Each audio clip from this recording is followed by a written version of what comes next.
Welcome to another edition of World Talks here on TVP World. I'm your host, Benjamin Lee, and please join me and my guests on this next interview.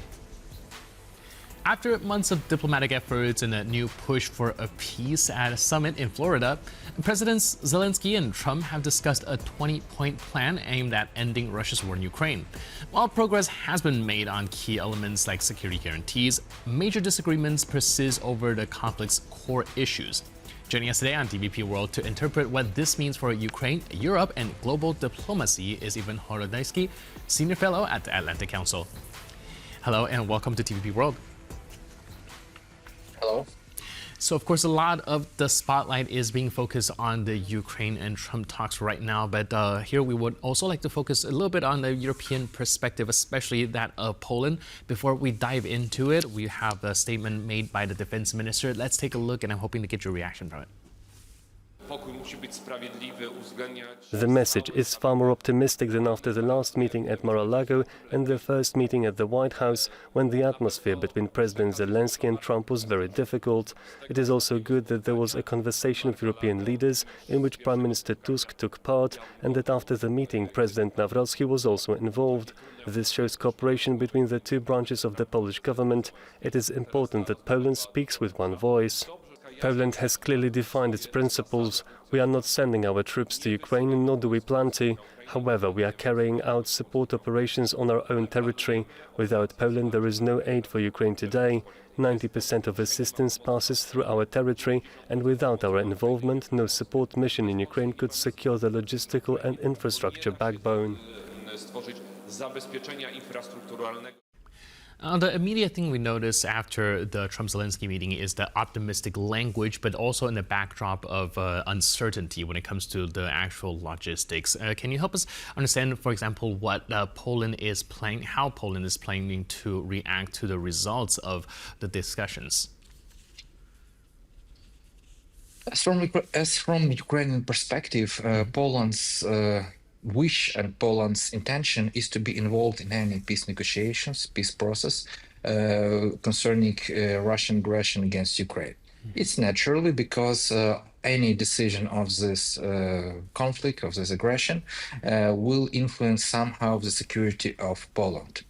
On the other hand, there is a strong influence of the bilateral relations between Ukraine and Poland, and it means that Zelenskyy and Zelenskyy administration on certain stages they are more into involving Poland, Polish government or Polish president into the negotiations, and somehow they're not insisting in it. So here we have some mix of geopolitical and bilateral interests and relations. All right. Now, when we look at the meeting after the Trump-Zelenskyy talks, there is this talk about progress being made in Florida. What does that actually mean? Are we seeing any meaningful alignment of progress? And do you think the sticking point when it comes to territorial concession can actually be resolved in any way, shape, or form? I think in this case, all the parties have their own vision of progress. For Trump, any situation which is not similar to the situation in the Oval Office in February is a progress. And for Zelenskyy, for example, he can mean a progress in security guarantees for Ukraine. But you had mentioned the territories, and the territories are still on the table as the most difficult question. It's a question of the territory of Donbas, which is still controlled by Ukrainian armed forces. It's a question of the Zaporizhzhia nuclear power plant and other things. So currently, as far as we know, there are discussed very different versions, including special economic zone, including the militarized zone, including the freezing of the current line of the front. But again, Russia insists, it insisted before, it insisted after the meeting in Mar-a-Lago that Ukrainian armed forces should leave the territory of Donbas, and Zelenskyy says that it is impossible. So that's why we can say that if we consider the question of territory as the main point of the negotiations, the progress is very limited. All right. Within all these discussions with Trump and Zelenskyy, the pattern what we've been observing is European countries are very supportive of the Ukrainian president and a lot of times strategizing when it comes to these negotiations as well. When it comes to this particular talk, the EU did join the Florida talks via video. Is this more of a symbolic participation, or do you think there's any things that's substantive with the participation of these EU leaders? Geopolitical is definitely symbolic. Fortunately or not, unfortunately for the European Union, speaking by Trump's language, it had played its cards very badly, and currently it's European Union and any European countries or the United Kingdom are at the table of negotiations. They are not parties, Russia is not willing it, and the United States are not insisting on it. And it's a problem for the European diplomacy. It's a catastrophe for the European diplomacy because they have leverage. They have this 200 billions of the euros of the frozen Russian assets, which are very strong leverage to promote European interests in this process. But currently they are just briefed about the results, about some talks. In the vision of Trump, as far as we can understand, the role of the European Union is to become a primarily security guarantor of the Ukraine, I'm sorry. And even in case of this frozen Russian assets, they are not considering EU to have a strong and only powerful voice or even veto.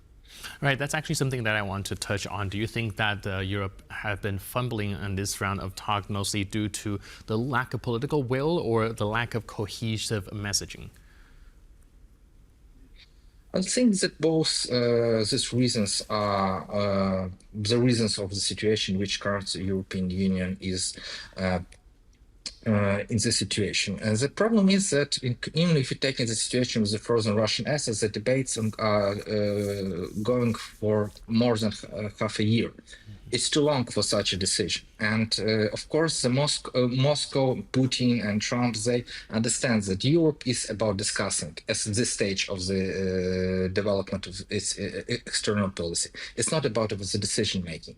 And the logic is there is such a proverb that the logic of the European Union is to take no decision until taking no decision becomes a decision itself. So this, unfortunately, for me as a Ukrainian, currently describes the European Union external policy.